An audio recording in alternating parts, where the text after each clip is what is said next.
টলিউডের অনেক নায়িকাই মা হয়েছেন, সে খবর নতুন কিছু নয়। তবে বিয়ের আগেও মা হয়েছেন কয়েকজন, আর এমন সব নায়িকাদের নাম কিন্তু অনেকেরই অজানা। অবশ্য তাদের নিয়ে অনেক জলঘোলাও হয়েছে। তাই আজকের ভিডিওতে জানাবো এমন কয়েকজনের কথা যারা বিয়ের আগেই মা হয়েছেন। তো চলুন শুরু করা যাক। নুসরাত জাহান। ব্যবসায়ী নিখিল জৈনকে 2019 সালে বসিরহাটের সাংসদ হওয়ার পর ভোট মিটতেই বিয়ে করেন নুসরাত। সেই রাজকীয় বিয়ের একটি অংশ ডেস্টিনেশন ম্যারেজ হিসেবে সংগঠিত হয় তুরস্কে। এদিকে তারপরেই সে স্বর্গসুখের সংসারে ভাঙন ধরে। নুসরাতের সঙ্গে তার সহ অভিনেতা যশের সম্পর্কের গুঞ্জন শুরু হয়। পরবর্তীতে জানা যায় নুসরাত গর্ভবতী হয়েছেন, তবে সন্তানটি নিখিলের নয় বলে জানা যাচ্ছে। অর্থাৎ যশকে বিয়ের আগেই তিনি যশের সন্তানের মা হয়েছেন।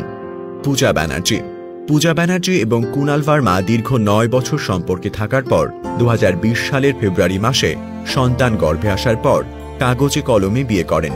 তারপর কিছুদিন আগে 1 বছরের সন্তানকে নিয়ে সামাজিকভাবে বিয়ের অনুষ্ঠান সম্পন্ন করেন এই অভিনেত্রী। সে সময় তিনি বিয়ের আগেই বাচ্চা গর্ভে ধারণ করায় কড়া সমালোচনার শিকার হয়েছিলেন। কঙ্কনা সেন শর্মা।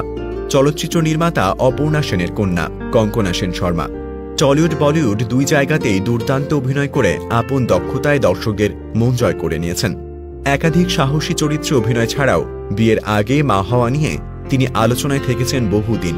2010 সালের সেপ্টেম্বর মাসে অভিনেতা রণবীর শৌরকে বিয়ে করেছিলেন কঙ্গনা, কিন্তু বিয়ের ঠিক কয়েক মাস পরেই 2011 সালের মার্চ মাসে পুত্র সন্তানের জন্ম দেন তিনি। শোনা যায় কঙ্গনা এবং রণবীর 2007 সালে আজা নাচলে ছবির মাধ্যমে কাছাকাছি এসেছিলেন। পরে এই সম্পর্ক বিয়েতে রূপান্তরিত হয়, তবে এই সম্পর্ক 5 বছরের বেশি স্থায়ী হয়নি। অতঃপর 2015 সালে দুজন আলাদা থাকতে শুরু করেন। এরপর 2020 সালের আগস্ট মাসে আইনগতভাবে বিবাহ বিচ্ছেদ হয় এই তারকা জুটির। বন্ধুরা, এই সকল জুটির কথা শুনে আপনার কেমন লাগলো সেটা কমেন্টে জানিয়ে দিন। আর ভিডিওটি ভালো লেগে থাকলে একটি লাইক দিয়ে বন্ধুদের সঙ্গে শেয়ার করে দিন।